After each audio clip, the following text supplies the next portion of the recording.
बिहार चुनाव को लेकर एनडीए के बीच सीट शेयरिंग को लेकर कवायद शुरू हो गई है। सभी दलों के बीच बैठकों का दौर शुरू हो गया है और ऐसा लगने लगा है कि जल्द ही एनडीए सीट शेयरिंग की गुत्थी को सुलझा लेगा। ऐसा इसलिए भी कि उन्हें पता है जितनी जल्दी सीटों का बंटवारा होगा, चुनाव को लेकर काम करने की आजादी मिलेगी और पार्टियों को पर्याप्त समय मिलेगा। वैसे भी आमतौर पर एनडीए इस तरह के निर्णय जल्दी कर लिया करती है, जिससे उन्हें तैयारी के लिए अतिरिक्त समय मिल पाता है। लेकिन इस सीट शेयरिंग में कई पेच हैं। पहला पेच नीतीश कुमार के नाम पर सहमति, जो कि सुलझ गया है। जानकारी मिल रही है कि नीतीश कुमार के नाम पर सभी पार्टी, एनडीए गुट के पार्टी राजी हो गए हैं कि उनके ही नाम पर इस बार का भी चुनाव बिहार में एनडीए एक साथ मिलकर लड़ेगी।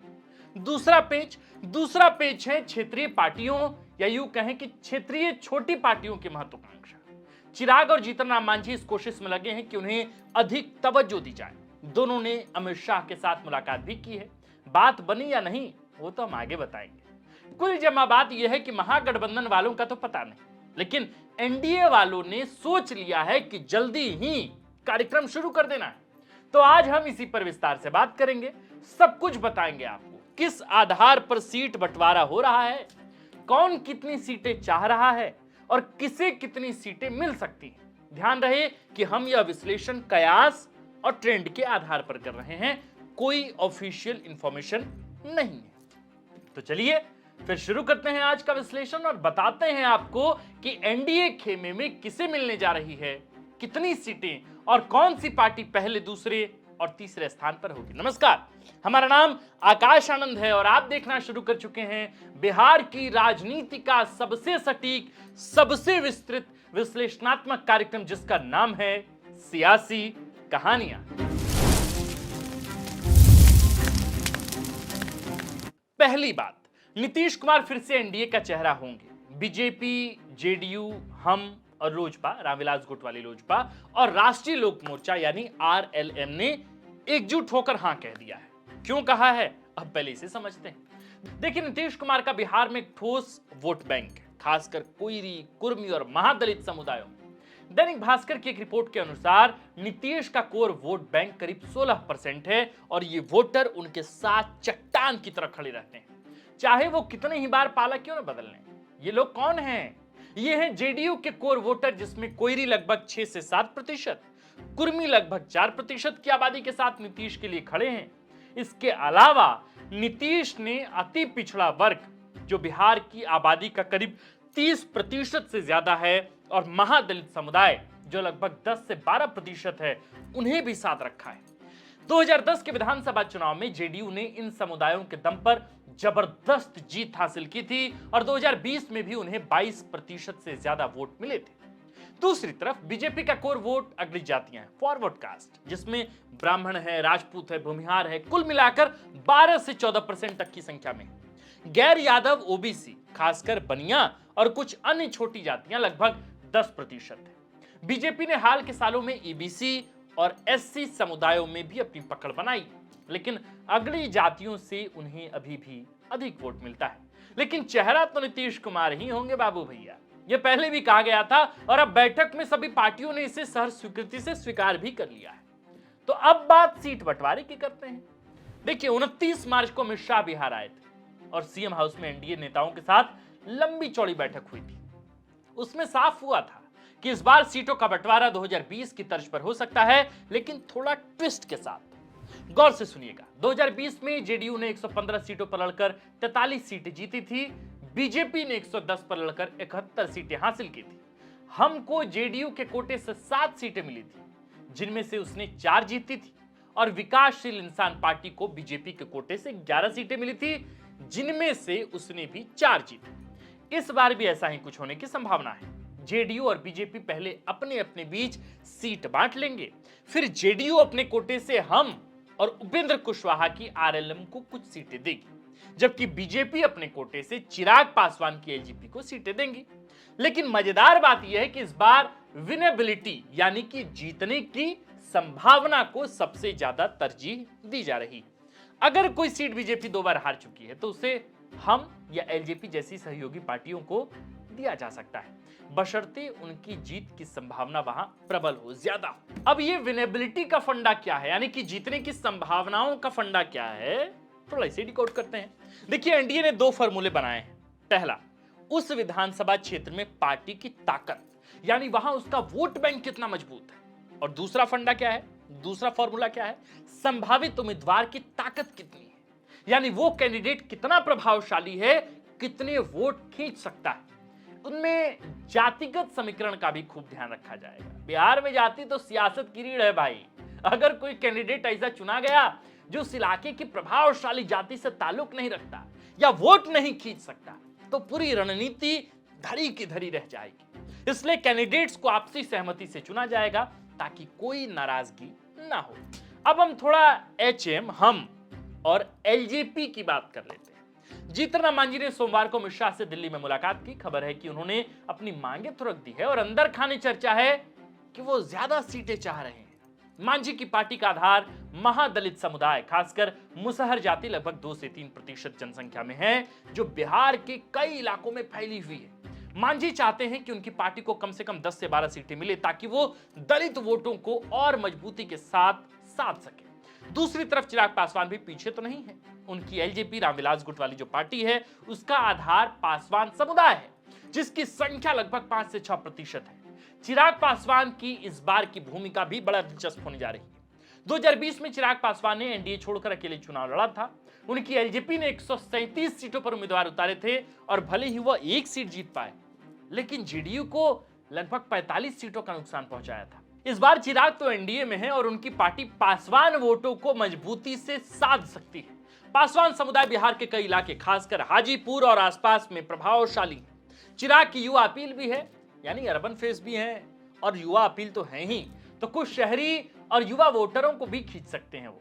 लेकिन चिराग और मांझी दोनों ही ज्यादा सीटों की मांग कर रहे हैं, जिससे बीजेपी और जेडीयू के लिए बैलेंस बनाना थोड़ा मुश्किल हो रहा है।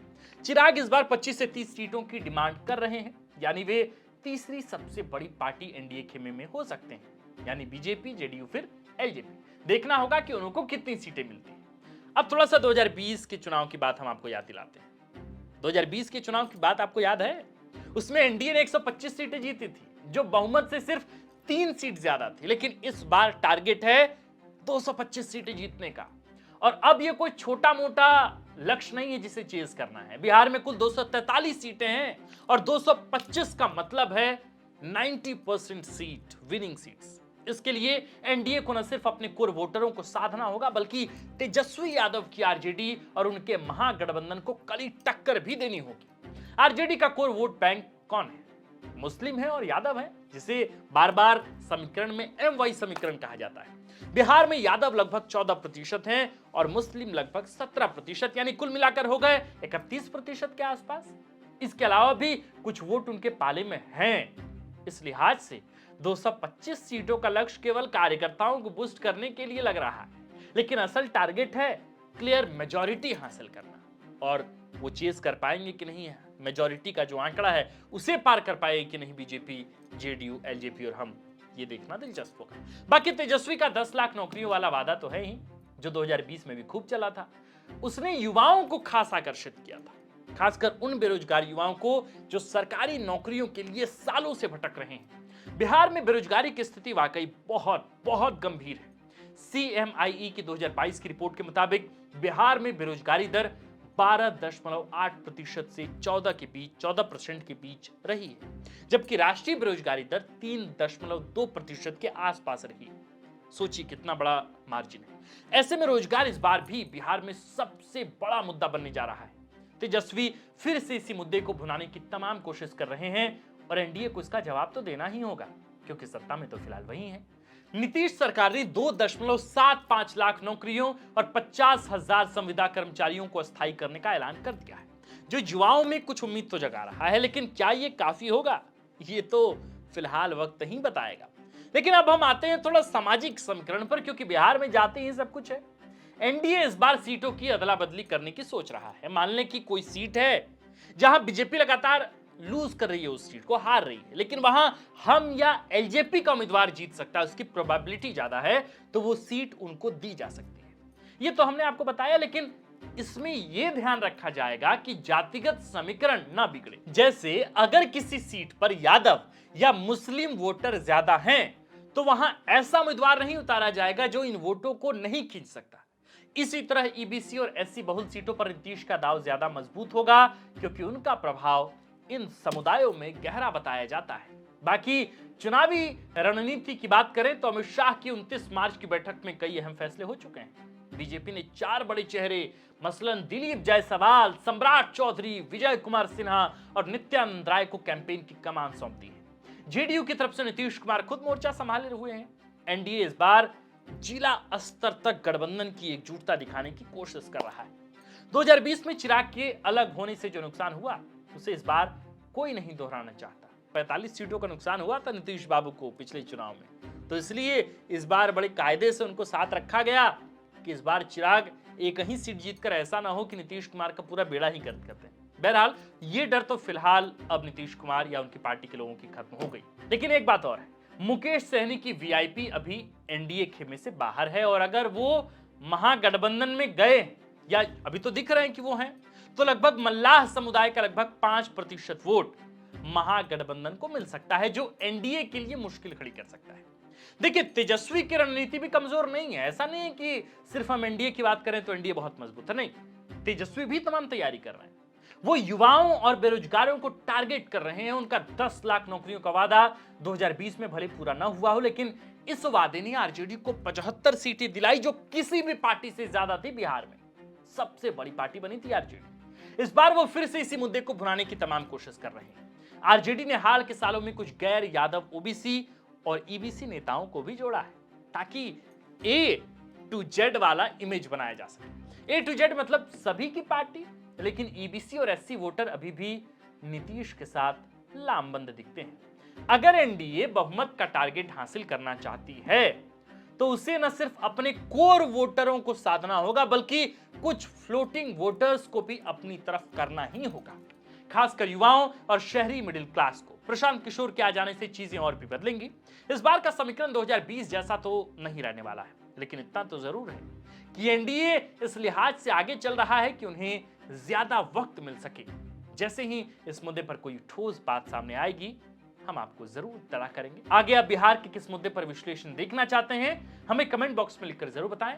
तो मेरे प्रिय सुधी दर्शकों, जाने से पहले आपसे एक दो सवाल ये कि फिलहाल बिहार के पॉलिटिकल सिनेरियो को देखकर आप थोड़ा हमें कमेंट में बताइए कि इस बार मजबूत स्थिति में कौन है, एनडीए खेमा या महागठबंधन। तेजस्वी यादव तो पिछली बार चूक गए, लेकिन क्या इस बार तेजस्वी यादव अपने एमवाई समीकरण के इतर जो ए टू जेड की पार्टी की जो इमेज वे बनाए रखे हैं या बनाने की कोशिश में लगे, क्या उससे इस बार उनको सत्ता मिलेगी?